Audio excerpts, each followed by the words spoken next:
Il nuovo quotidiano online. Semplicemente radiolibertà.net.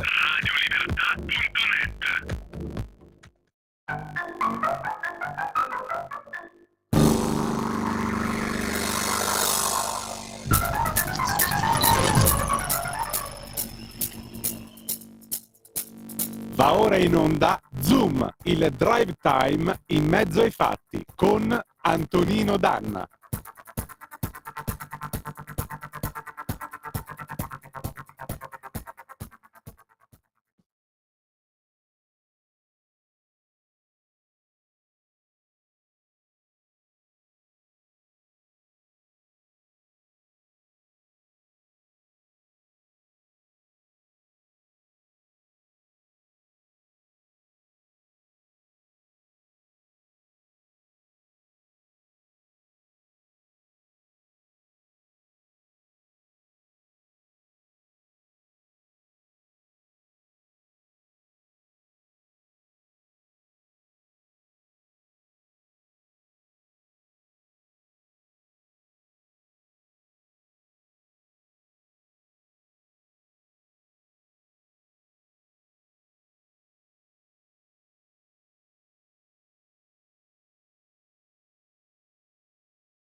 quando arrivava a dire bene, ora ripetete con me, ecco, lì a quel punto il disco puntualmente si incantava e bisognava metterlo da parte. Poi dopo in qualche modo riuscì la puntina a superare l'impasse di bene, ora ripetete con me, più umano, più vero, e andò verso il finale a incepparsi, fino a quando il disco del Pippero non venne tolto dal cestello del jukebox. Amiche e amici miei, manando all'avventura, buonasera, siete sulle magiche onde di Radio Libertà. Questo è Zoom, il drive time in mezzo ai fatti. Io sono Antonino Danna e questa è la puntata numero 866 di oggi, lunedì 21 di ottobre dell'anno del Signore 2024. Cominciamo subito la nostra trasmissione.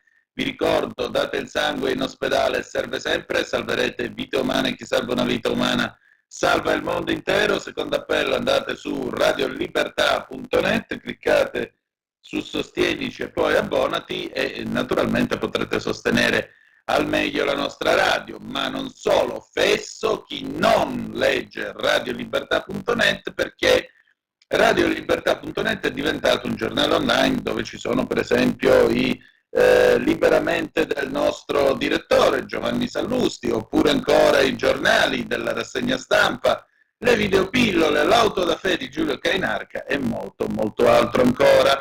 Saluto in plancia comando il nostro Lawrence D'Umbria, gli auguro un buon lavoro. Avete ascoltato appunto come disco start il Pippero 1992, gli abbiamo dato rama, ma credo che sia valsa la pena. Io, vedete, mi sono anche dato una bella tagliata ai capelli, perché francamente quando ho i capelli troppo lunghi non mi trovo, quindi votate anche questo capello rasato a zero. 340 670 9659 se volete mandarci le vostre zappe o WhatsApp che dir voglia, anzi 0292947222 se volete intervenire per telefono quando lo dirò io. Allora, intanto permettete un pensiero per tutta l'Italia, da nord a sud, dalla martoriata Emilia-Romagna fino ad arrivare alla Sicilia, Licata, dove Annalisa Tardino, ex europarlamentare della Lega, ieri postava delle fotografie veramente drammatiche della città allagata dal fiume, o la Calabria stessa, stamattina la strada statale 280 dei Due Mari, che collega appunto la Mezzia Terme con Catanzaro e poi Catanzaro Lido, quindi attraversa sostanzialmente la gola di Marcellinara, quello che è il punto più stretto dell'Italia. In quel punto l'Italia è larga appena 30 chilometri. Bene, stamattina avete visto questa immagine veramente assurda di un'automobile che è finita inghiottita letteralmente da una voragine che si è aperta sotto l'asfalto della superstrada dell'SS 280. Già la situazione non era facile, perché la superstrada a Catanzaro dovrebbe finire in una galleria, la galleria del Sanzinato, che poi porta su alla città, ma siccome stanno facendo dei lavori, diciamo che è diventata una vera e propria via crucis riuscire a raggiungere il capoluogo di regione in Calabria. Il pensiero va a tutti quelli che, ripeto, da nord a sud Italia si sono trovati l'acqua in casa, la devastazione, si sono trovati i danni. Abbiamo avuto anche un giovane morto, purtroppo. E forse è ora di cominciare a fare i conti con il concetto di manutenzione dei terreni e di rischio idrogeologico, che sembra essere, ogni volta passa sempre in secondo piano. Ogni volta ci parlano di cambiamento climatico, ci parlano di piogge eccezionali, ci parlano di tutto quello che ci vogliono parlare. Però com'è, come non è, non si parla più di fare vasche di contenimento, non si parla più di ripiantumare le colline che d'estate vengono bruciate dai soliti farabutti, i soliti ignoti che vanno a dare fuoco campagne e campagne. Non si parla più di fare manutenzione ai terreni, che significa anche lavorarli, che significa anche tirare i solchi che naturalmente quando piove portano l'acqua in una direzione anziché nell'altra, e così via. Ogni volta poi ci scopriamo che una volta si faceva manutenzione al terreno e ora non se ne fa più. Io resto esterrefatto. Tra l'altro ora chiederò un pensiero a uno che di queste cose purtroppo è stato testimone 30 anni fa con l'alluvione che c'è stato in Piemonte, perché adesso abbiamo come gradito ospite per il Qui Parlamento il senatore Giorgio Maria Bergesio. Sigla.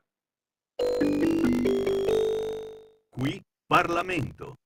Senatore, buonasera e bentornato di nuovo qui a Zoom con me. Senta, io prima di cominciare la nostra conversazione appunto sui distretti del cibo, le volevo chiedere un pensiero su questo maltempo.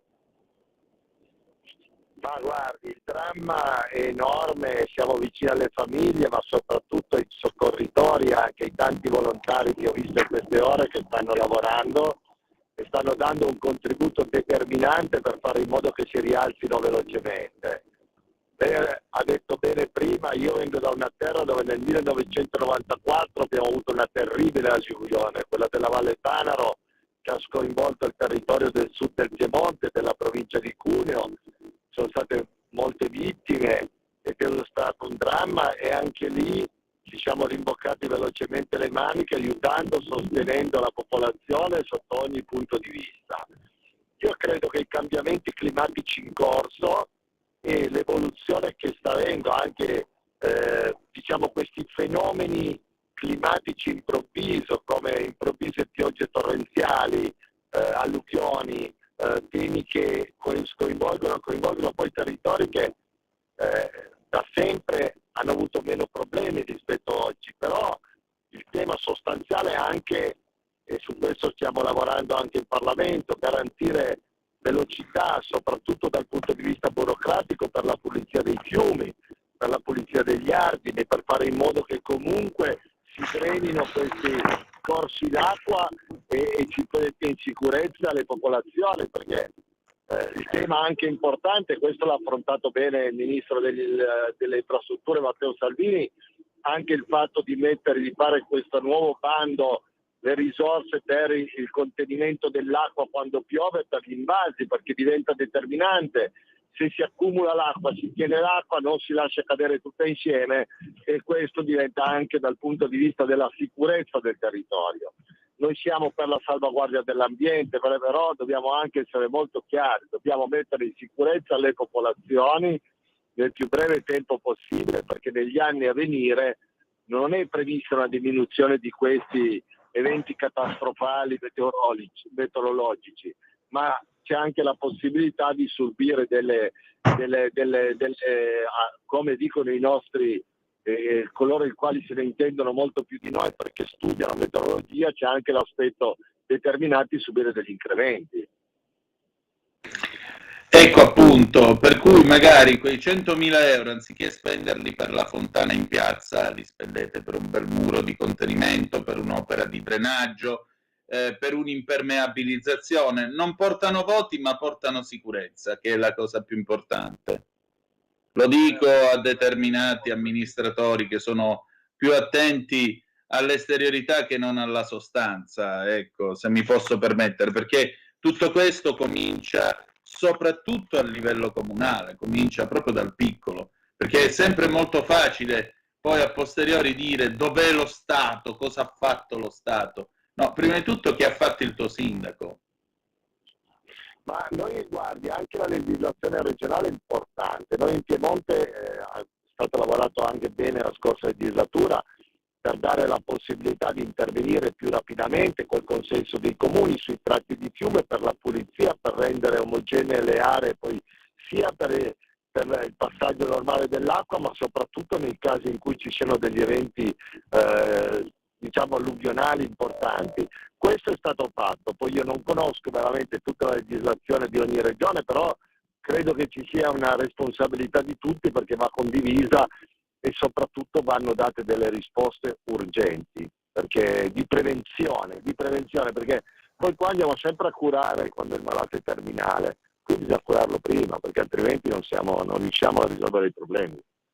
Sì, anche perché non so se ci sia l'equivalente in dialetto piemontese, ma in Sicilia dicono che mentre il medico studia il malato se ne va. Certo. Ecco. Ma più che studiare, quindi deve intervenire, norme rapide, veloci, gestire gli interventi mirati sul territorio, ma noi perché stiamo lottando tanto anche per quanto riguarda la protezione civile sull'autonomia differenziata, per dare queste deleghe più importanti alle regioni, per avvicinare anche la responsabilità degli amministratori a quelle che sono le realtà, i bisogni che hanno nel risolvere i problemi. Questo è fondamentale. Certamente. Senatore, senta, la nostra conversazione di stasera dovrebbe occuparsi del bando dei distretti del cibo, il che in questo caso potrebbe essere anche un modo per rilanciare buona parte di settori dell'Italia che al momento sono sott'acqua o che si trovano a combattere appunto col maltempo. Ecco, come si articolerà questo bando? Ma noi abbiamo lavorato come Parlamento, ha lavorato bene il governo, ha lavorato benissimo il Ministero dell'Agricoltura e della Sovranità Alimentare e delle Foreste. È stato pubblicato sul sito del MASAP il nuovo bando che è dedicato proprio a questi distretti del cibo. È praticamente un'iniziativa che mette a disposizione circa 100 milioni di euro, forse anche qualche euro in più, ma l'obiettivo intanto di promuovere lo sviluppo e la valorizzazione dei territori e delle produzioni locali, perché si articola, si mettono insieme i comuni, minimo 5, per creare un distretto del cibo, e si articola in pratica su questo territorio la caratteristica di un prodotto che va tutelato, salvaguardato, va reso sostenibile. Il tema della sicurezza alimentare è sicuramente pregnante nel bando, però c'è anche il tema di rendere competitive queste filiere produttive, perché devono avere, mettendo insieme i vari lavori che devono fare, gli acquisti, eccetera, eccetera, anche la possibilità di avere dei costi minori. Il sostegno però importante offerto dal governo non è solo sulla promozione dei prodotti locali, ma incentiva anche la collaborazione tra i distretti. Le faccio un esempio: in Piemonte i distretti sono 8, forse ne nascerà qualcuno in più. La collaborazione stessa tra questi distretti, perché alla fine è vero che ci cambia prodotto, ma sul marketing, sulla possibilità di creare anche dei sistemi innovativi di gestione importante. Poi c'è anche l'aspetto fondamentale, a mio avviso, che è quello dell'integrazione tra la produzione, trasformazione e vendita. La filiera si accorcia moltissimo, con l'obiettivo sempre di rafforzare la competitività, ma di tutto il sistema agroalimentare, perché alla fine l'agroalimentare, voi sapete che questi 520 miliardi partono dalla terra, arrivano alla tavola. È previsto poi anche nel bando, e questo a mio avviso è particolarmente importante, anche un supporto all'adozione di innovazioni tecnologiche, capaci di migliorare sia i processi delle filiere, ma anche le filiere per renderle, più competitive. Ecco, il tema, a mio avviso, è che si rafforzano, è molto importante questo, infatti noi l'avevamo già visto questo tema, perché era un tema sul quale avevamo già chiesto più volte anche in Commissione Agricoltura al Senato, che si rafforza anche il ruolo degli distretti del cibo, soprattutto lo sviluppo economico di molte aree che all'interno di questo paese non sono marginali, ma faticano. Invece con un distretto del cibo forte aiuta i produttori, perché questo bando da 100 milioni di euro si chiuderà il 15 di novembre, perciò i distretti, se ci ascoltano, devono attivarsi, perché è una pratica abbastanza complessa, non è semplice. Però quello che ritengo straordinariamente importante è che questo apre un percorso soprattutto nella tutela della prima parte della filiera. Noi abbiamo messo al centro, voi lo sapete, l'agricoltore custode dell'ambiente e del territorio, bellissime parole, però se vogliamo tutelare la filiera produttiva, l'agricoltura, da tutte le problematiche che stanno vivendo quest'annata, noi dobbiamo partire da tutelare la filiera produttiva, che vuol dire anche la trasformazione, andando a ritroso, arrivando anche a colui che produce, l'agricoltore, alla prima parte, l'anello debole da sempre della filiera. Perché voi sapete che le problematiche sono molte nel settore agricolo, anche quest'anno, a prescindere dal fatto che in molte zone c'è stata la siccità, in altre addirittura è piovuto troppo, però anche questo ha creato dei problemi non indifferenti. Certamente. Senatore, siamo in chiusura, qual è il suo prossimo impegno? Ma questa sera noi abbiamo a Torino un impegno importante, che è quello, insieme ai nostri a tutto il centrodestra, Fratelli d'Italia, Forza Italia, noi come Lega e praticamente i moderati, per andare a elencare quello che è stato fatto in questi 2 anni di governo e poi a seguire naturalmente anche quello che c'è sul tavolo, che stiamo costruendo io credo in modo molto serio, molto attento. Non facciamo tanti proclami, ma questo governo sta lavorando bene su tanti fronti. Io sono in una commissione, voi sapete che in Commissione Industria, in questo periodo c'è il tema dell'automotive, l'abbiamo sollevato noi come un'indagine conoscitiva, abbiamo audito la Business Stellantis, adesso diremo i sindacati, stiamo affrontando in modo molto serio, anche perché bisogna fare in modo da far reggere questa economia così importante per il nostro paese e tutelare soprattutto tutte le filiere produttive, perché attorno a questo mondo, ne faccio un esempio, l'automotive, si regge anche i concessionari di auto, tutto l'accessorio che nel nostro paese vale oltre 56 miliardi di euro, perciò diciamo che insomma tutto insieme si fanno tante cose. Questa sera avremo modo di confrontarci qui a Torino e io credo che sia una cosa importante ogni tanto fare il punto di quello che hai fatto e capire dove stai andando. Molto bene, grazie senatore, alla prossima Grazie, allora. vi auguro buona serata a tutti, grazie. Buon lavoro a lei, sigla. Ascoltatori, grazie. Qui Parlamento. Adesso pausa e poi torniamo con i Pittura Fresca, Pink Floyd 1991, a tra poco. Stai ascoltando Radio Libertà, la tua voce libera, senza filtri né censure, la tua radio.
L'anno era il 1991, il concerto in realtà, se mal non ricordo, era dell'89, in quel de Venezia, i mitici Pittura Fresca con Sir Oliver Scardi dal Veneto con furore, e adesso noi andiamo in Veneto, infatti, alle 18:37 minuti e 50 secondi sulle magiche onde di Radio Libertà, perché adesso ascoltiamo una conversazione con il presidente dell'UCID di Padova, Massimo D'Onofrio. Perché? Perché c'è un Veneto che si interroga sull'autonomia differenziata, sui suoi effetti, se porterà più benefici o più problemi, soprattutto i LEA, i LEP, scusate, i livelli minimi delle prestazioni, i livelli essenziali delle prestazioni. Questo resta ancora un argomento, un oggetto misterioso. E su questo il 24 di ottobre gli amici dell'UCID Padova, Unione Cristiana Imprenditori e Dirigenti Padova, terrà un convegno presso la sede della Camera di Commercio della città. E state un po' a sentire che cosa ci siamo detti, perché credo che gli spunti di riflessione non manchino. Commentateli al 340-670-9659 con i vostri WhatsApp. Vai Lorenz! E allora l'ospite di questa sera è Massimo D'Onofrio, che è il presidente dell'UCID, Unione Cristiana Imprenditori e Dirigenti di Padova. Dovete sapere che il 24 di ottobre Padova ospiterà questo incontro organizzato appunto dall'UCID sull'autonomia differenziata e soprattutto sulla posizione del Veneto, le necessità del Veneto davanti all'autonomia differenziata. Presidente, senta, il momento è quello che la Chiesa Cattolica, tra l'altro, ha espresso delle posizioni molto critiche sull'autonomia differenziata. Voi invece come la vedete? Che cosa vi aspettate? Intanto grazie dell'opportunità che ci date di condividere quello che stiamo cercando di fare e i suoi obiettivi. Diciamo che se voi avete dato un'occhiata, e se no altrimenti vi anticipo quello che c'è scritto sulla nostra locandina, direi che nel titolo Autonomia regionale differenziata, un progetto da condividere, c'è un attimino lo spirito con cui noi affrontiamo questa maniera. Lei ha richiamato il Veneto è una regione dove l'autonomia è un concetto particolarmente caro, che fa parte della cultura, della tradizione e che ha visto momenti anche di tensione in un passato che ora piano piano comincia a diventare lontano. Quindi cercare di capire come si può immaginare che possa funzionare l'autonomia regionale differenziata, secondo me è un argomento molto importante. Ma perché riteniamo che sia importante ancora parlarne, visto che ne parlano in tanti? E forse proprio il problema è questo, che da quando noi abbiamo avuto in Regione Veneto il referendum del 2017, facciamo un minimo di cronistoria, dove c'è stato praticamente un risultato plebiscitario, ha votato la maggioranza degli aventi diritto, il 57%, e poi i numeri non ne daremo più, ma con un risultato al 98% di sì, quindi c'era una propensione, una disponibilità a considerare questa riforma, che è una riforma dello Stato definitiva, in maniera molto, molto significativa. Dopo invece, quando il Parlamento nel giugno di quest'anno ha approvato l'attuazione, la messa in opera, la cantierizzazione di questa modifica organizzativa dello Stato, sono cominciati a venire fuori un sacco di dubbi, di questioni. Anche qui in Veneto, dove, come abbiamo visto, la stragrande maggioranza dei cittadini aveva espresso un gradimento verso questo tipo di riforma. Ecco, noi riteniamo che, e quindi poi voi sapete che anche a livello nazionale la risposta, a questa legge che autorizza la cantierizzazione dell'attuazione della riforma referendaria si sono organizzati movimenti che hanno espresso una fiera opposizione e che hanno raccolto, sembrerebbe, già le firme necessarie per proporre l'abrogazione via referendum. Ora, non è possibile che una cosa così importante come una riforma dello Stato di questo calibro venga in qualche maniera condotta su queste basi. Ecco, tra l'altro il Veneto vuole tutte e 23 le materie previste dal nuovo articolo 116 della Costituzione, praticamente diverrebbe una sorta di piccola potenza industriale, ma i suoi iscritti che cosa le dicono? Gli imprenditori, che clima trova lei a Padova e dintorni? Che clima annusa? Cioè, può essere un'opportunità o potrebbe essere invece l'inizio e la fine anche dello stesso concetto di unità nazionale?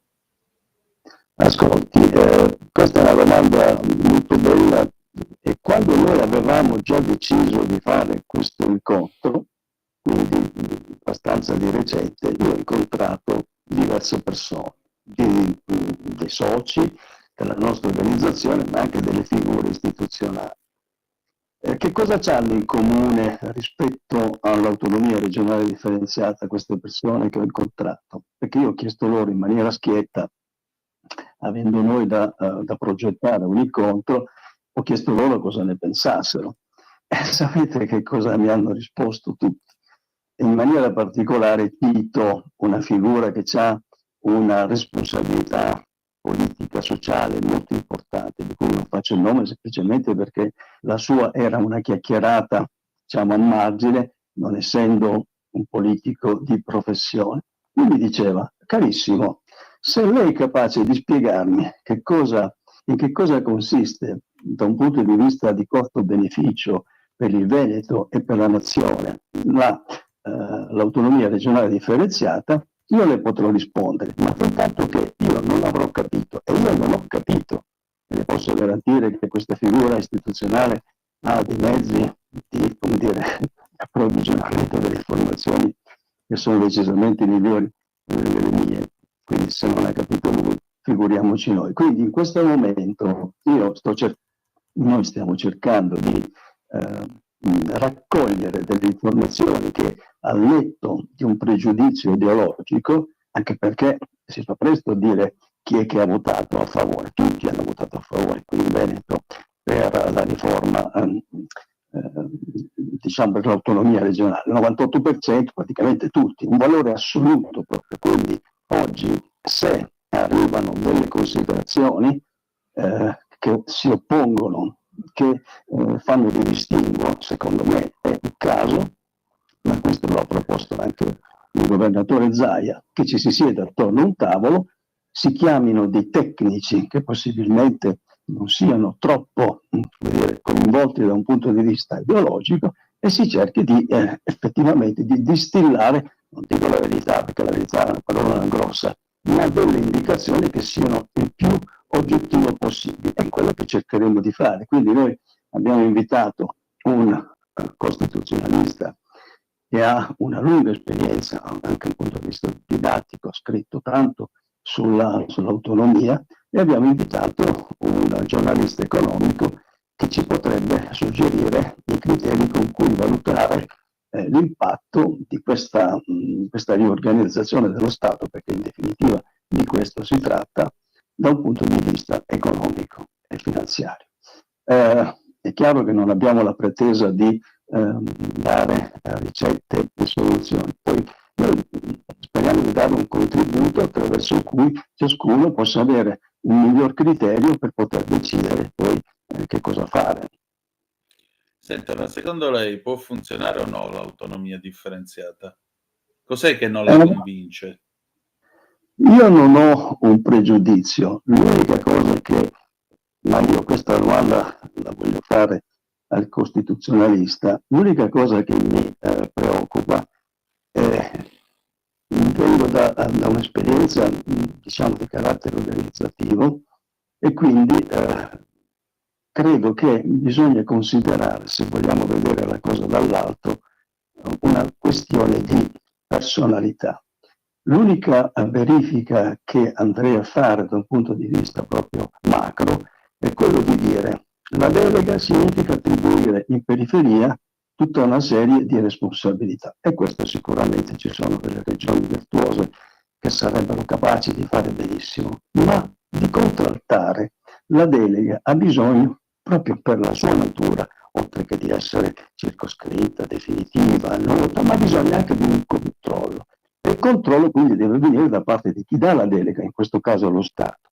E lo Stato, la mia domanda è, ha sufficiente personalità per garantire un controllo sulle deleghe? Quindi non parliamo del Veneto, ma parliamo in generale dell'istituto della delega, che in qualche maniera sottintende un confronto fra personalità, fra chi riceve e chi dà la delega. Questo è un argomento che secondo me è stato abbastanza, come dire, sottostimato, ma che andrebbe considerato.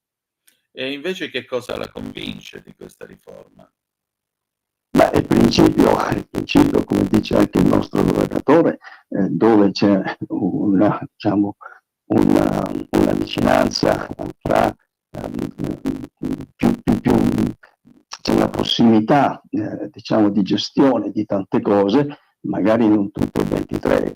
Io sono convinto che il nostro presidente Zaia abbia anche fatto una provocazione. Voi sapete che delle 23 deleghe 14 passano attraverso l'applicazione di LEP di livelli equivalenti che devono ancora essere stabiliti, devono ancora essere valutati gli impatti economico-finanziari. Quindi restiamo sulle 9 deleghe che non prevedono i LEP. Anche su queste, giustamente, si sta facendo un'ipotesi di partire con una, quindi staremo a vedere.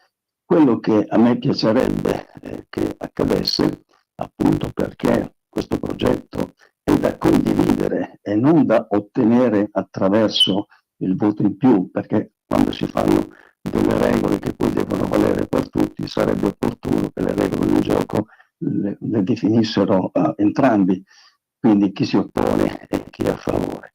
Quindi secondo me sarebbe bello che di questi prototipi che stanno immaginando di far partire Lombardia, Veneto e Emilia Romagna, in qualche maniera prendessero parte da vicino anche quelli che in questo momento si oppongono, come la Campania piuttosto che la Puglia.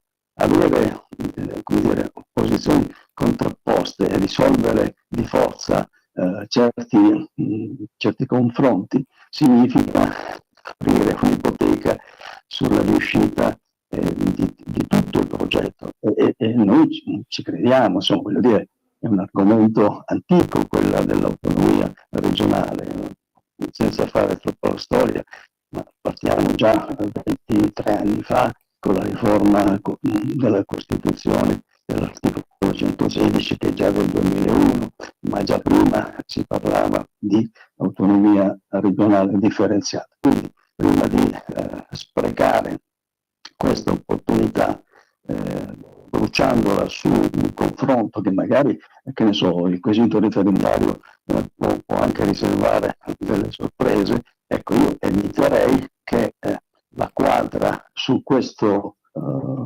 passaggio così importante avvenisse attraverso uno scontro. Mi piacerebbe di più che ci fosse un confronto, ed è questo il motivo per cui noi cercheremo di contribuire nel nostro piccolo, dando qualche contributo in più perché ciascuno si possa fare una propria idea. Ecco, infatti ricordiamo ai nostri ascoltatori che gli ospiti saranno il professor Guido Rivosecchi, ordinario di diritto costituzionale all'Università di Padova, mentre invece ci sarà poi per la valutazione di opportunità e rischi Luca Piana, vice direttore dei quotidiani gruppo NEM Nord-Est Multimedia. E l'incontro, lo ricordiamo per chi ci sta ascoltando, sarà il 24 ottobre presso Piazzale Insurrezione 1A alle 17:30 alla Sala Convegni della Camera di Commercio di Padova. Senta Presidente, ma in tutto questo, diciamo così, come va l'economia padovana? Come va l'economia in Veneto? Che cosa state affrontando? Qui ormai abbiamo 2 anni di guerra in Ucraina, che hanno comunque creato problemi economici non da poco, sanzioni alla Russia, costo delle materie prime, costo dei carburanti.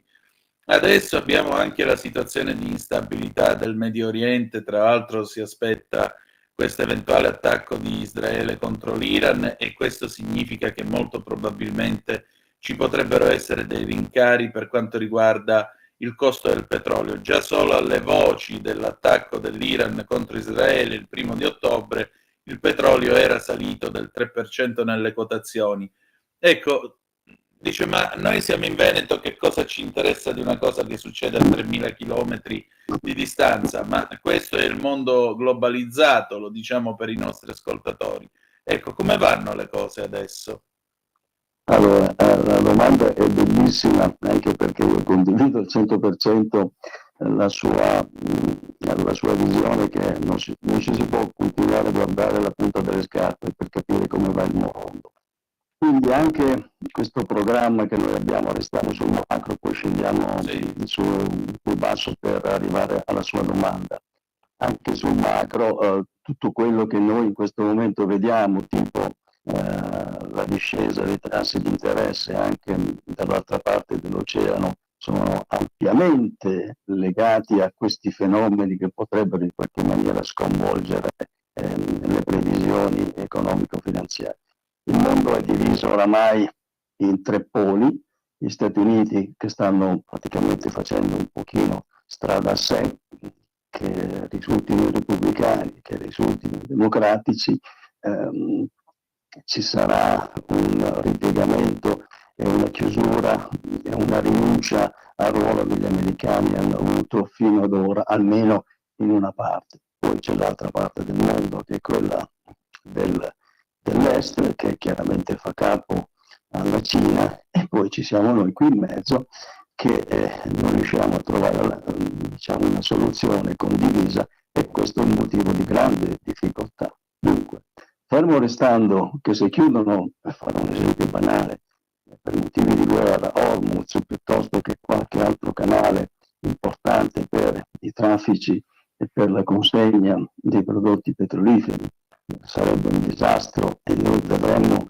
vanificati tutti quei programmi di sostegno all'economia, di abbassamento dei tassi di interesse, perché dalla sera alla mattina ci ritroveremo con un costo dell'energia alle stelle, e probabilmente tutte le ipotesi che abbiamo fatto, meno 0,25 da qui a fine anno, meno 50, eccetera, eccetera, potremmo vedere delle novità ben diverse.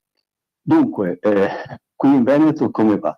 Qui in Veneto si va bene nei limiti del possibile di una regione dove il lavoro è sacro, dove l'imprenditore si sacrifica, dove l'imprenditore ha messo le basi girando il mondo e organizzandosi al meglio in casa per poter resistere anche al meglio anche a situazioni difficili. È chiaro che non è che si possa dire che noi siamo fuori completamente da questi scenari macro. Dunque le aziende, quelle grandi, quelle che si sono strutturate, quelle che hanno lavorato soprattutto su una organizzazione produttiva multicentrica, e ce ne sono in Veneto, anche se non sono tantissime, producono anche in Cina, in India, piuttosto che negli Stati Uniti. Quelle aziende lì sono destinate ad essere meno impattate, se non dai fenomeni macro del costo dell'energia. Scendendo un po' invece più nel cuore dell'attività imprenditoriale veneta, che è quella medio-piccola, quindi l'impatto c'è, perché nel momento in cui si azzoppa l'automotive tedesca, come in questo momento sta succedendo, ma non solo l'automotive, diciamo che la Germania, che era un po' il punto di riferimento da un punto di vista imprenditoriale dell'Europa, non è che non possiamo risentirne. Il Veneto è sempre stata una importante parte della filiera dell'automotive tedesca, per fare un esempio, e qui certamente ne stiamo risentendo. C'è da dire che se guardiamo ancora una volta, come a lei piace, ma anche a me piace guardare dall'alto le cose, probabilmente questa diciamo, architettura del mondo imprenditoriale veneto fatto di piccole e medie imprese ha una capacità di resilienza superiore di quella dove le imprese sono assistite dallo Stato. Parlo della Germania, parlo della Francia, dove non si può negare che esiste uno Stato che in qualche maniera, specialmente in Francia, interviene per sostenere momenti di crisi. Noi questo storicamente non l'abbiamo avuto e quindi in questo momento di crisi probabilmente noi ne risentiamo meno. Basta guardare quello che sta succedendo appunto in Francia e in Germania, dove c'è veramente tachicardia per quanto riguarda il mondo imprenditoriale. Stai ascoltando Radio Libertà. la tua voce libera, senza filtri né censura. La tua radio. L'incidente stesso della Volkswagen, che è stata presa con delle prassi non propriamente legittime sul mercato e che ha subito l'onta di una situazione riprovevole, è la dimostrazione che insomma laddove noi come Italia, come Veneto siamo stati abituati a fare da soli, ci siamo fortificati. È chiaro che però non è che non stiamo risentendo della situazione, ma probabilmente, incredibile, ma la resilienza di un tessuto industriale come quello che abbiamo in Veneto è migliore di tanti altri. Sicuramente. Ecco, a maggior ragione, mi dica una cosa, a che punto è la notte? Si intravede l'alba oppure cosa dobbiamo tenere d'occhio nei prossimi mesi, secondo lei?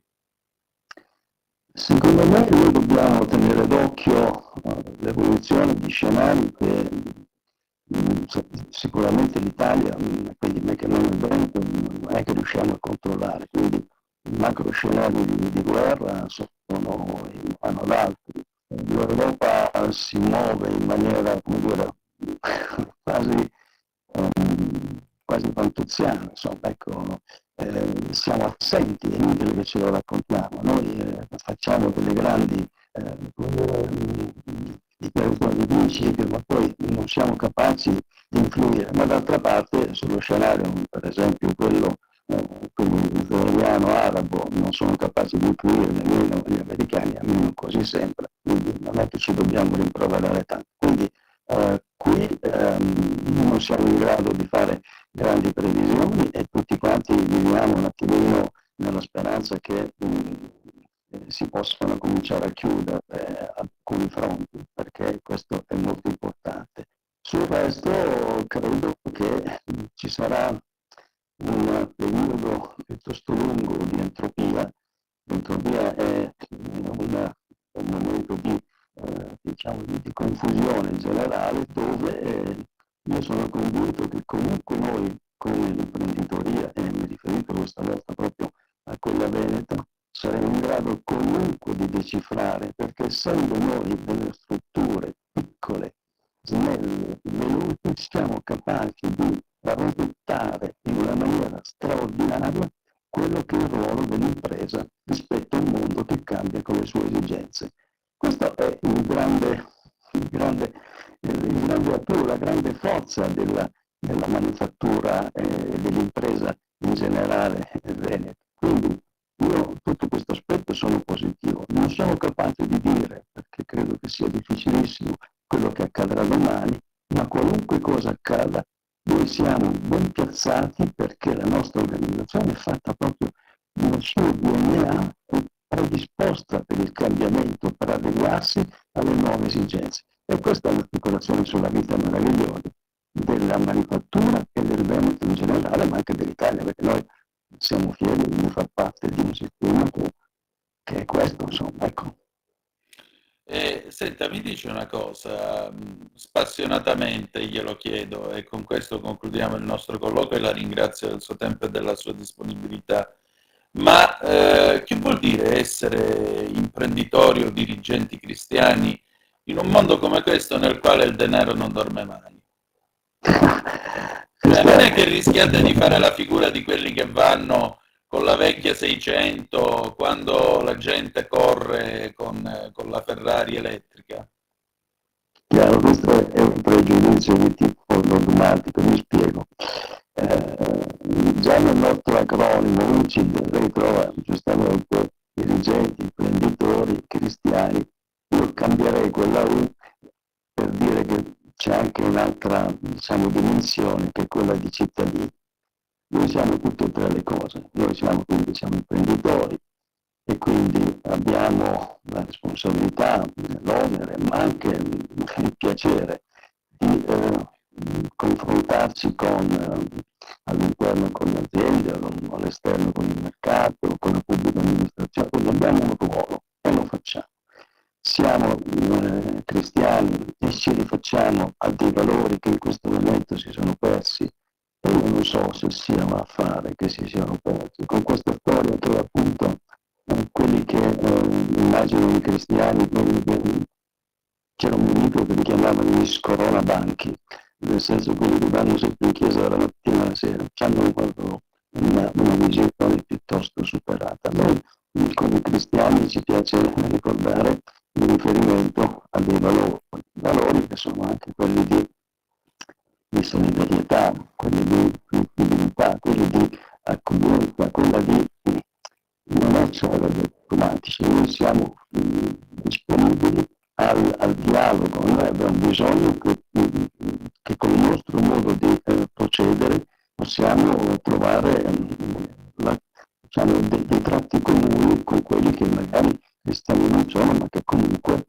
applicano le stesse regole. E la terza cosa, che siamo dei cittadini, quindi noi andiamo a fare questo incontro sulla base di tutti e tre questi pilastri, quindi siamo dei cittadini, quindi ci interessiamo dell'autonomia regionale, siamo degli imprenditori perché ci interessa sapere quale potrebbe essere l'impatto economico e finanziario e siamo anche cristiani, quindi vediamo che questo confronto così duro non porta niente di buono.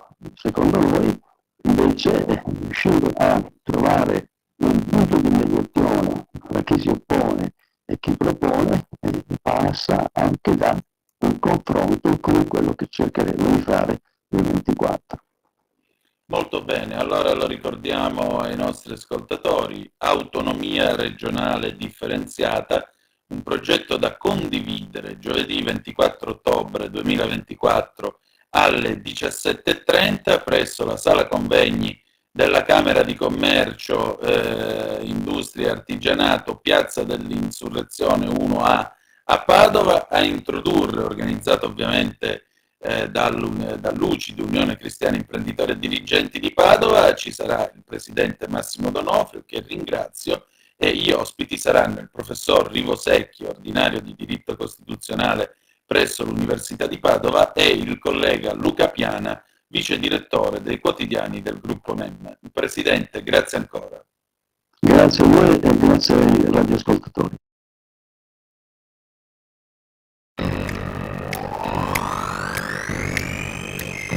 Faceva il palo nella banda dell'Ortica, ma era sguercio, non ci vedeva quasi più. Ed è stato così che li hanno presi senza fatica, come dire. Li hanno presi tutti, quasi tutti, fuori che lui.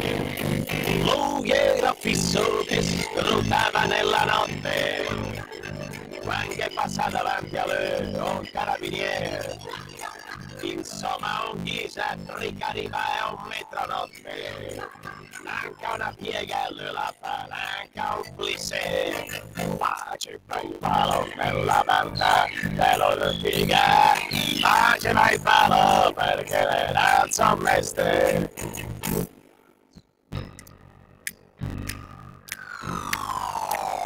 Così precisi come quelli della mascherpa sono rimasti lì i suoi amici a vedere i carabinieri. Hanno detto: ma come, brutta legge vacca porca? Il nostro palo, brutta bestia, ma dov'è? Lui era fisso che scrutava nella notte, La vista cotta, ma il compenso la sento niente. Perché vederci non vedeva un'autobotte, però sentirci che sentiva un accidente. Ma ci fai il palo nella banda figa, faceva il palo con passione e sentimento. Ci sono stati pugni, spari, grida e botte. E a meraviglia le ragiamo quasi vestiti. Lui sempre fissa che scrutava nella notte, perché ci vedeva istess de notte come del dì. Ed è lì ancora come un palo nella via. La gente passa, gli dà 100 lire e poi se ne va. Lui circospetto guarda in giro e mette via. Ma poi borbotta, perché ormai la è un po' arrabbiata. Ed è arrabbiato con la banda dell'ortiga, perché lui dice non si fa così a rubare. Dice ma come?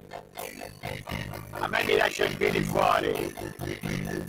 E loro sa signor pallegga e e poi il bottino me lo portano su a 100 lire, un po' per volta, a far così non finiamo più. Ah, quest'ile è proprio una ora di ciula! Io sono un palo, non un mamma, non ci sto più! Io vengo via da questa banda di pistola! Mi metto in proprio, così non ci penso più! Ma c'è poi il palo nella banda dell'ortiga, faceva il palo perché ne alza me. Palo nella banda dell'ortiga,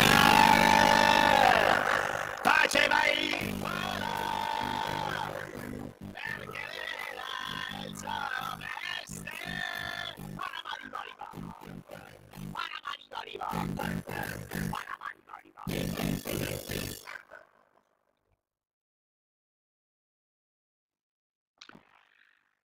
E rieccoci alle 19, 9 minuti e 52 secondi sulle magiche onde di Radio Libertà. Antonino Danna al microfono con voi.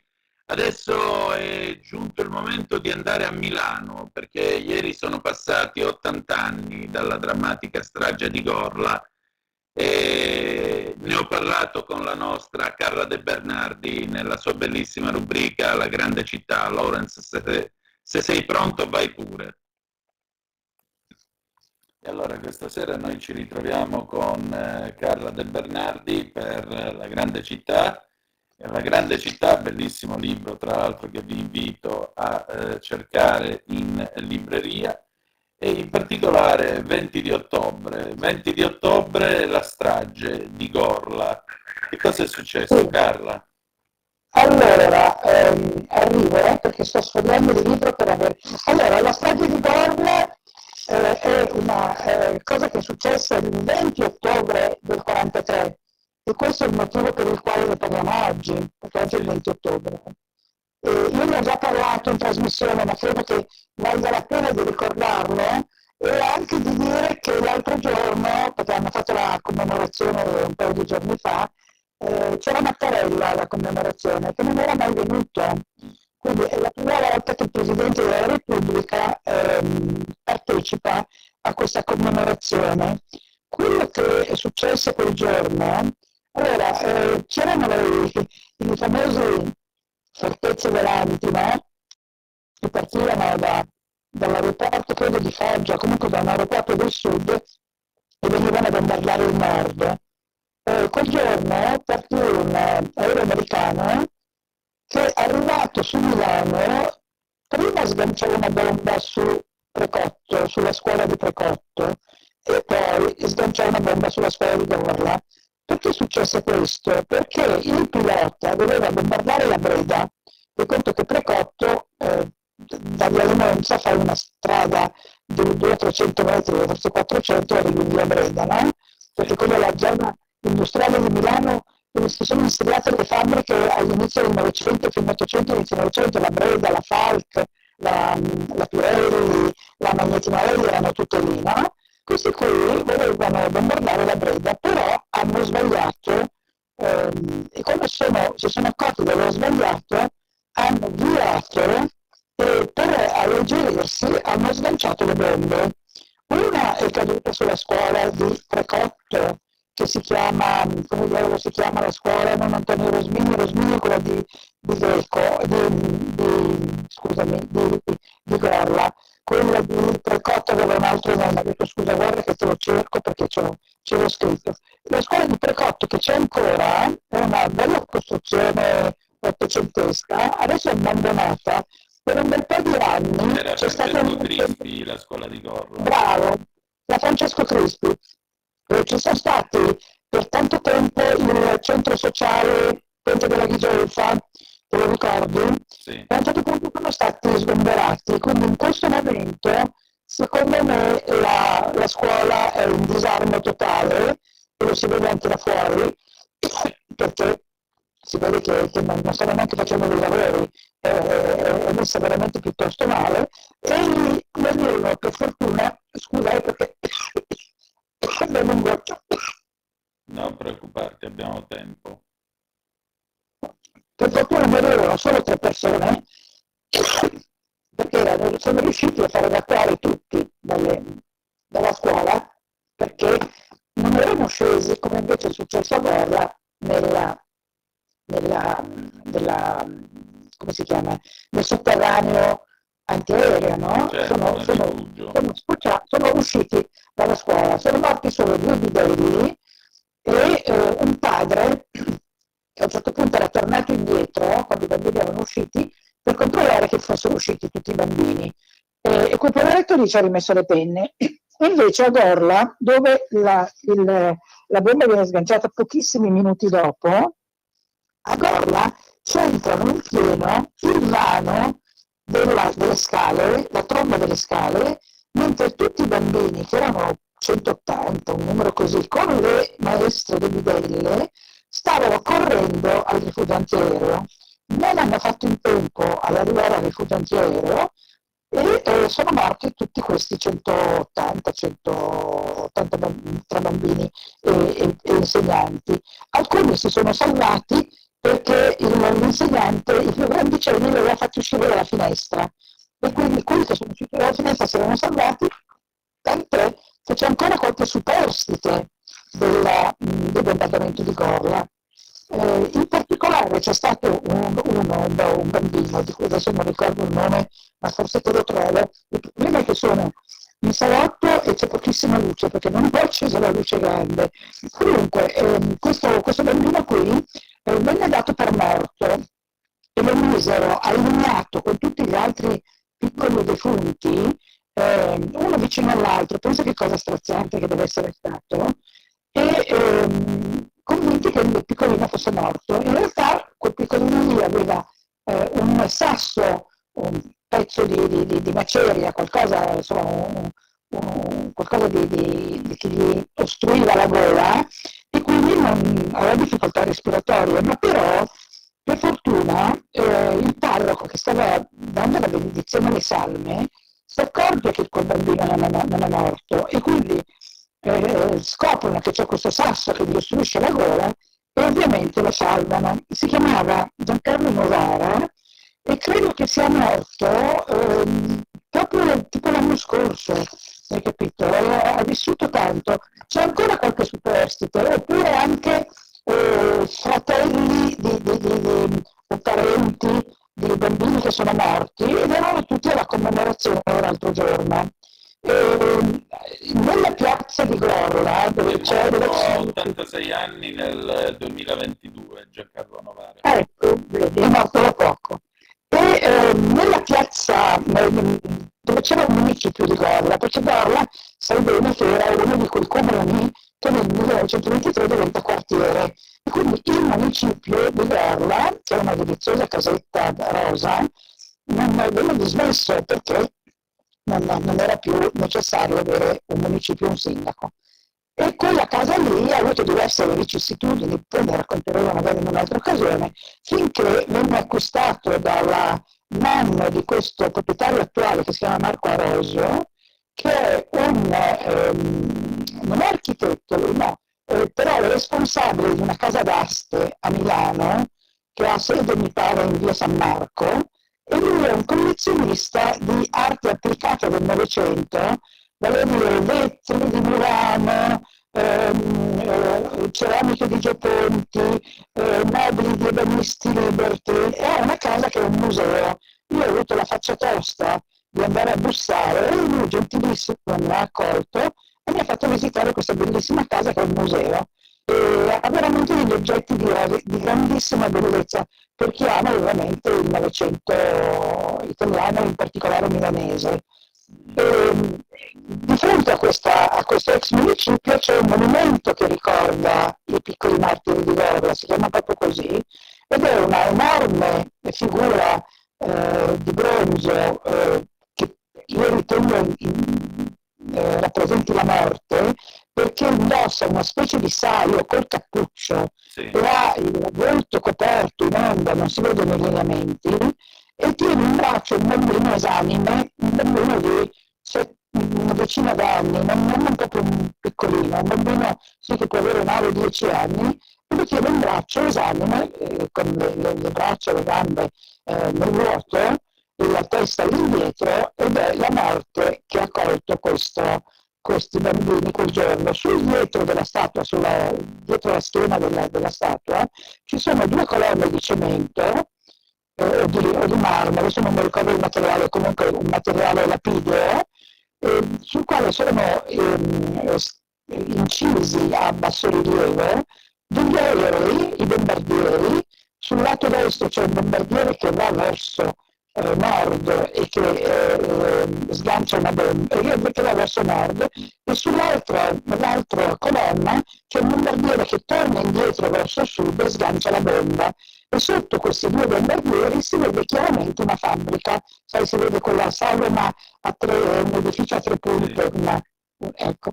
Ed è la storia appunto di questi bombardieri che hanno sganciato le bombe sulle scuole per alleggerirsi, perché non hanno pensato agli effetti collaterali quando si parla di effetti collaterali, no? Sì. E sono morti alla fine 200 rotti tra bambini e insegnanti, una grandissima tragedia. I resti dei bambini sono nella cripta di questa statua, che è un Cristo dipinto sulla parete con la scritta: e io vi avevo detto di amarvi come fratelli, come dire, siete proprio delle teste di cavolo, vi avevo detto di amarvi e guardate cosa avete combinato. E quindi questa è la storia della strage, perché di questo si tratta, della scuola di Gorla, una cosa tristissima. Abbiamo ancora qualche minuto o no? Sì, ne abbiamo ancora più di una decina, quindi non ti preoccupare. Ecco, allora adesso ti introduco altri 2 argomenti. Il primo è questo: ho visto che il 30 di settembre ci sarà un processo ai 4 tecnici o quel che è comunali che sono responsabili della morte di un uomo di 40 anni che si chiamava, era detto Epo, ed il suo nome era Elifani, il cognome si chiamava Elifani, il quale, adesso ti dico come si chiamava esattamente, aspetta, eccolo qua, si chiamava Andrea Elifani, detto Epo, 40 anni, il quale ebbe la malaugurata idea, di fronte esattamente alla Cassina de Pom, siamo in via Belchiorre Gioia, lì parte il naviglio della Martesana. Sul naviglio, di fronte alla Cassina de Pom, c'è un ponte di ferro che va verso il parchetto che c'è di fronte, dall'altro lato del fiume, del canale, chiamiamolo così. Questo ragazzo, Andrea Elifani, che aveva 40 anni, il 2 aprile del 2021 si appoggia alla balaustra che cede e il poveretto muore. Mamma Il poveretto muore, ecco, e naturalmente questo è stato dovuto a incuria, quindi a mancata manutenzione della balaustra, perché ha ceduto. Tu sai che anche il ferro, anche il bronzo cedono, non è che sono.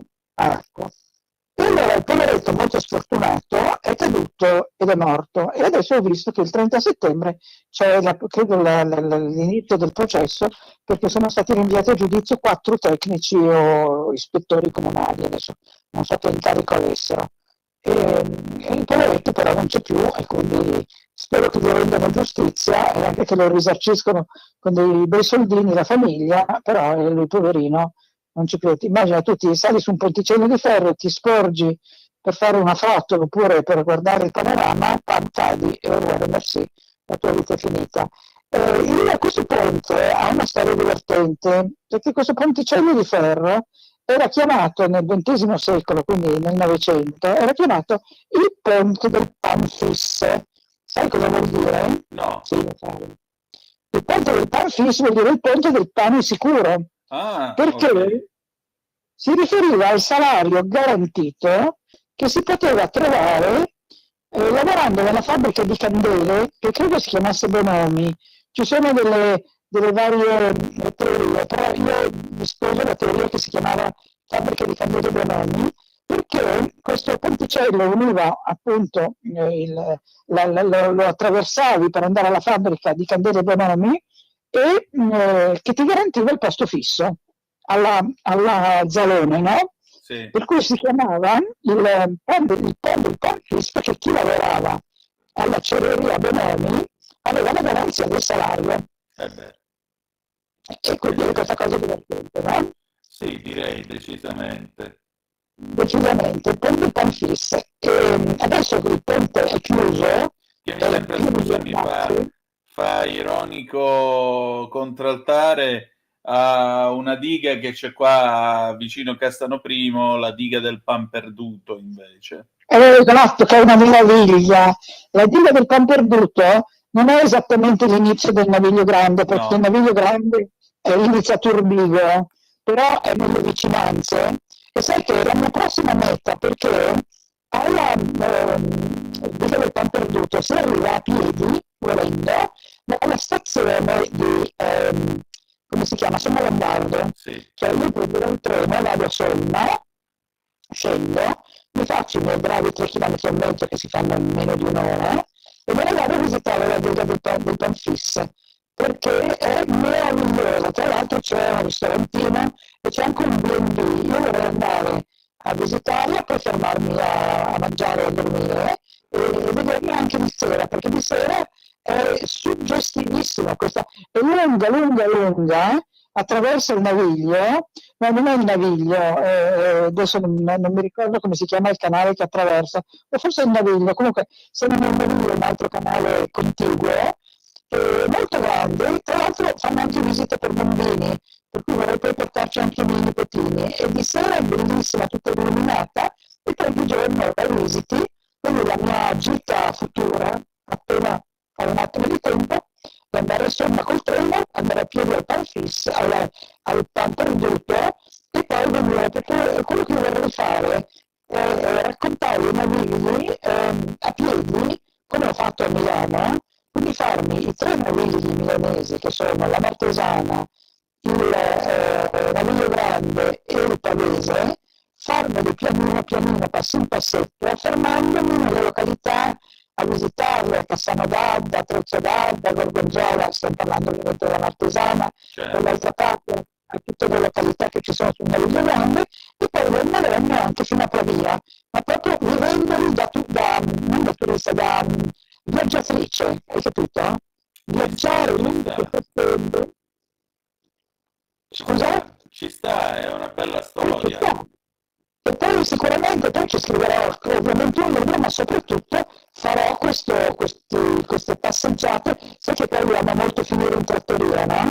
Sì. È una cosa che mi piace molto. Infatti ieri, ti racconto anche questa, a Precotto proprio, siamo proprio andati a vedere anche la scuola di Precotto, ho portato queste persone che erano tutti soci degli Amici del Monumentale, della mia associazione, siamo andati a visitare la chiesetta dell'oratorio di Maria Maddalena a Precotto, di cui ho già parlato un paio di settimane fa con la trasmissione di Giulio, perché c'è questo oratorio delizioso dedicato a Maria Maddalena, tutto affrescato, e ho voluto portarci i soci degli Amici del Monumentale perché nessuno di loro la conosceva, e io l'ho scoperta nelle passeggiate del mio libro, e c'ha tutti questi affreschi che raccontano la vita di Maria Maddalena, ed è un posto stupendo. In una piccola radura, in un prato, c'è questa chiesetta bianca. Ieri pioveva purtroppo, ma l'altra volta che ero andata c'era il prato verde, la chiesetta bianca e il cielo azzurro, il famoso cielo, no, manzoniano. Sì. Era uno spettacolo.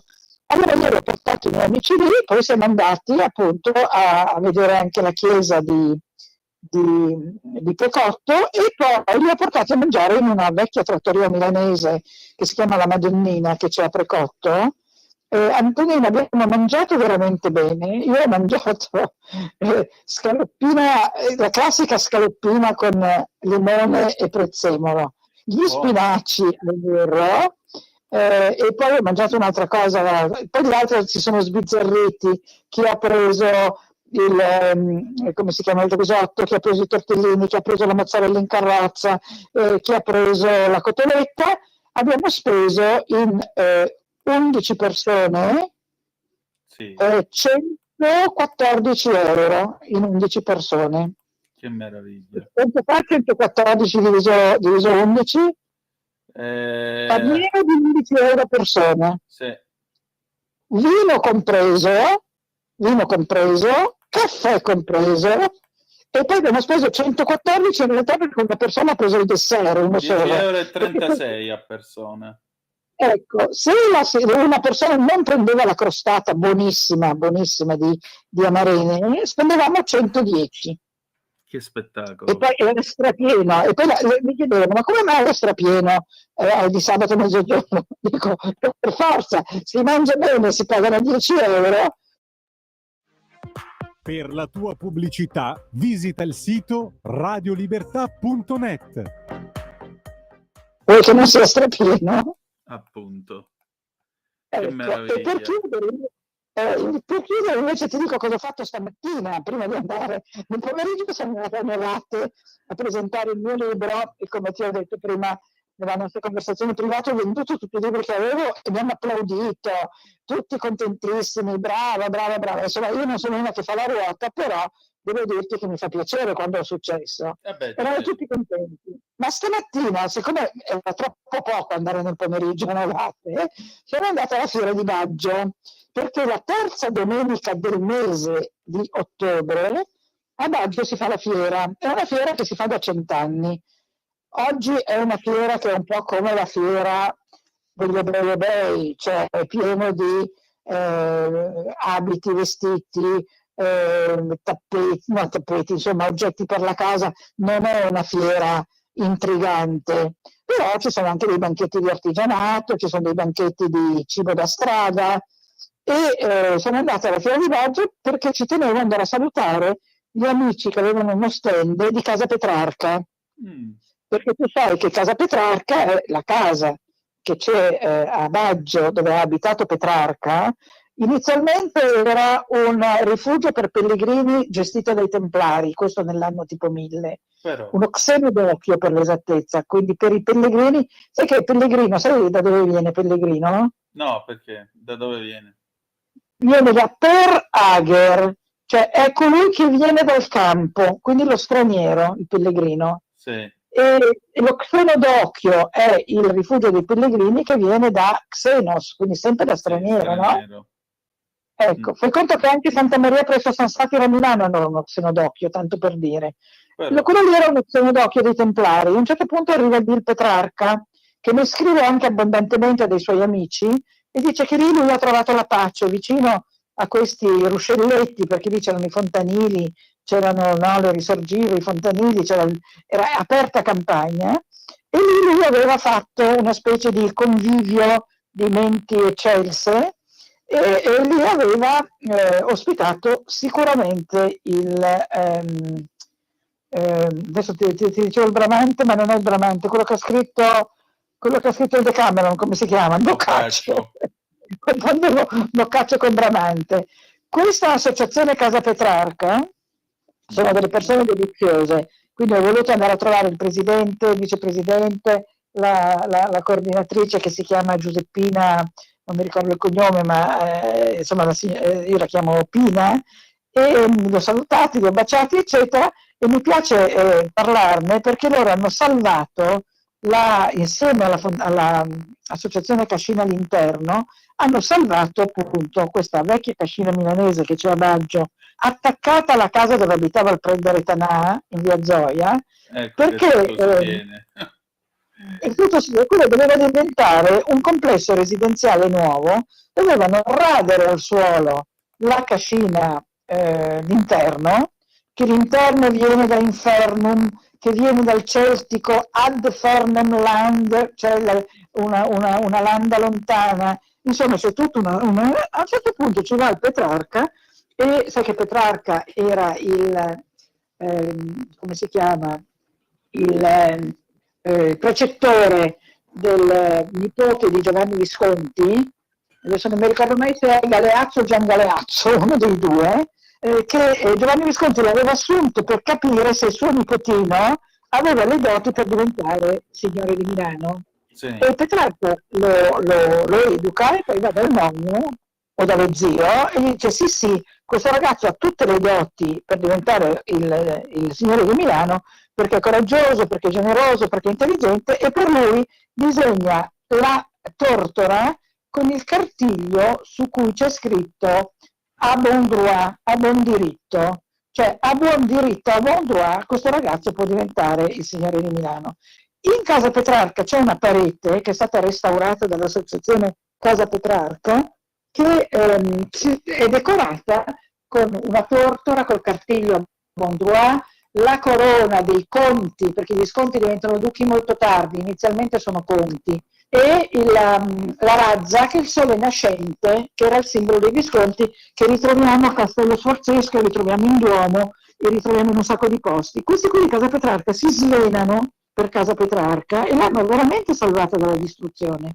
Tant'è che poi concludiamo, per dirti cosa hanno fatto quelli che volevano fare questa speculazione edilizia, hanno cominciato a fare un'azione di sostenere che non era vero che Petrarca era stato lì, per togliere a questo posto valore storico, no? Sì. E hanno cominciato a dire che non era vero, che è una leggenda, che è una favola, che non è vero.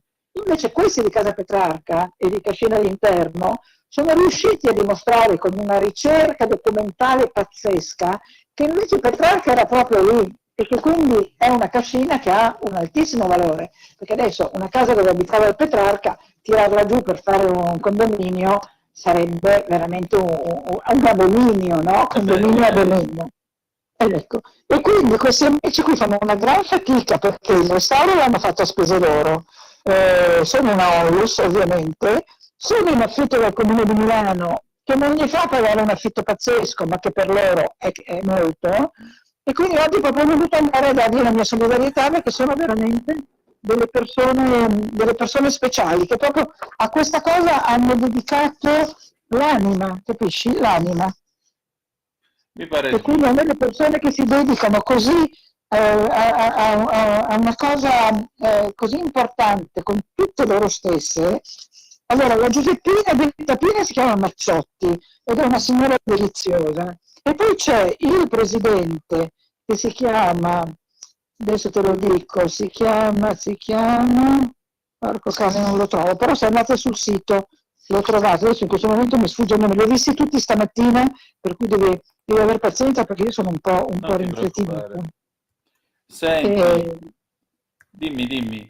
No, niente, basta, quindi volevo anche introdurre il discorso di Casa Petrarca perché insomma sono persone veramente importanti che fanno un lavoro, hai capito, da formichine, come me al Monumentale, cioè noi siamo delle formichine che però fanno un lavoro importante, che però non è considerato importante, non siamo persone importanti, è importante il lavoro che facciamo, ma non siamo noi persone importanti, ecco, questo volevo dire.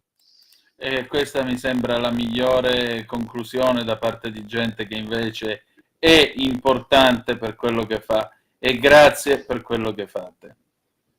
Esatto, e ci piace, ci divertiamo, siamo innamorati di questi luoghi e quindi diciamo che, come dicono a Napoli, dove c'è sfizio non c'è perdenza. Esatto, e allora che possiate avere sfizio per tanti anni ancora. Grazie. Speriamo che Dio ci conservi la vista, come si dice. Certo. Grazie. Avete ascoltato La Grande Città con Carla De Bernardi. Della gente che vive, che lavora, che si diverte, che respira in mezz'ora da Piazza del Duomo, arrivi dove vuoi. Alle 4 del mattino Milano diventa un posto molto strano. Lo sai cosa fa, lo sai con chi va e con chi si vede. Ah, il pomeriggio, dopo palestra, verso le 6, risale da lui all'ultimo piano, lei va da quell'uomo, a un uomo maturo, si dice sposato, tanto più grande di lei. Ma che cosa faranno, che cosa diranno, per più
A te la linea.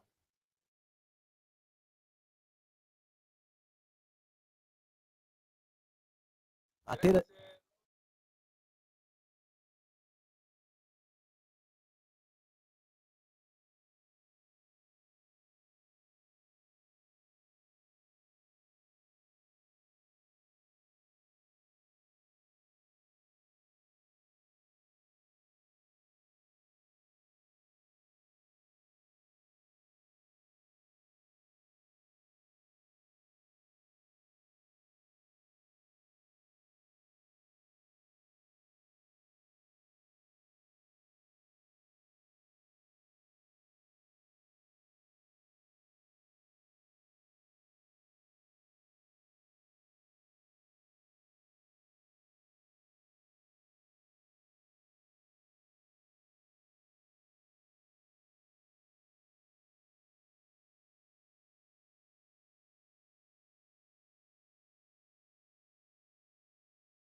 Michele Caruso. Buonasera, un saluto noblesse oblige da parte mia, a te Antonino e a tutta l'equipe, nonché altresì dicasi ai fedelissimi ascoltatori di Zoom, il Drive Time, in mezzo ai fatti su Radio Libertà, la talk radio per eccellenza. È proprio vero, come cantava poc'anzi nella canzone che hai mandato in onda di Ivan Graziani, maledette malelingue, ci sono maldicenze che veramente è difficile riuscire a far tacere. Anche nel mio caso, non soltanto di usata popolare, ma per detti lavori si dice che sia, per non usare termini peggiori, un rompiscatole, quando invece sono semplicemente un interventista e tutto più un opinion leader, vero Antonino?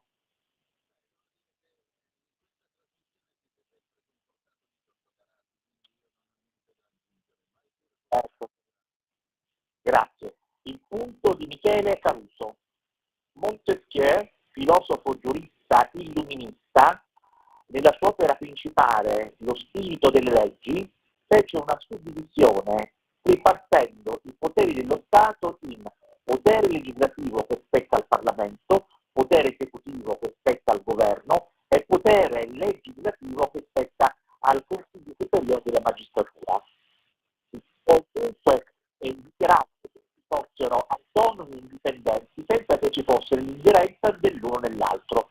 E invece in Italia la politica spesso invade la magistratura e viceversa. Ben sicuri che non lo sono, e dunque il governo Meloni viene messo sotto attacco dal PD che chiede le dimissioni del guardasigilli, il ministro di Grazia Giustizia Nordio, che a sua volta attacca i giudici. Il governo li prova a definire i paesi sicuri con un decreto legislativo, sta parlando di questo decreto legislativo che è stato accolto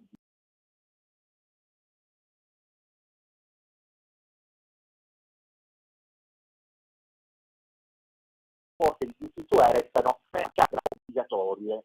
Governo contro i magistrati, due parole quelle del ministro di Grazia Giustizia Carlo Nordio, sui giudici che a suo avviso esondano sulla decisione presa dal Tribunale di Roma che ha portato l'Italia a ricaricare i migranti già in Albania e riportarli a casa perché i loro paesi non sono sicuri sulla base della blacklist definita dall'Europa. Uno smacco per l'Italia e per la Premier Giorgia Meloni, ma anche per la Presidente del Parlamento Europeo Ursula von der Leyen, che da una parte fa dell'iniziativa italiana degli hub di frontiera, immaginandone un'estensione ad altri paesi europei, ma immaginandone anche dall'altra costretta a richiamare il governo italiano al rispetto della legge europea. E poi l'attenzione del Quirinale, il nostro capo dello Stato, l'eminente Sergio Mattarella, che è sempre attento a quelli che sono gli scontri istituzionali tra i poteri dello Stato. E lo scontro istituzionale è davvero pesante. Matteo Salvini, leader della Lega, nonché vice premier, sollecita l'immaginario collettivo legato allo strapotere dei giudici che sotto la toga, a suo avviso, hanno la maglietta rossa della politica e preparando una mobilitazione di piazza apre il campo ad un tema caro al centrodestra, la responsabilità civile dei magistrati. Dall'altro campo, sul versante Dem, la leader Ligi Line dice che non è nemmeno capace questo governo di comprendere la legislazione vigente. Esiste una predominanza tra leggi e decreti che hanno caratteri amministrativi, a comandare la legislazione europea è il decreto della Farnesina che allargava da alcuni paesi il ruolo di sicuri soccombere alle decisioni sulla Corte europea. Nessuno dovrebbe metterci bocca, la white list approvata dall'Europa bisognerebbe accondiscendere. E così si è venuta a creare una vista polemica, un'accusa in fieri, così di Ubris in primis, riguardante l'ambito dell'app di frontiera in Albania, dove potevano certamente servire la sicurezza in Italia, la situazione in cui resta in quei paesi dove c'è fame, guerra, disperazione, un'accoglienza in Italia. Ma ricordiamo che Salvini ha detto che lui vuole difendere i confini nazionali e la sicurezza dei cittadini. Insomma, è un diatribe da cui difficilmente se ne esce. Bisogna certamente che comunque l'Italia abbia la sua sovranità su tutto. Da Michele Caruso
trattabili, sempre sulle magiche onde di Radio Libertà. Ci salutiamo con le Pointer Sisters, I'm So Excited, del 1982. Grazie per essere stati con noi e ricordate che malgrado tutto, the best is yet to come, il meglio deve ancora venire. Vi ha parlato Antonino Danna. Buonasera.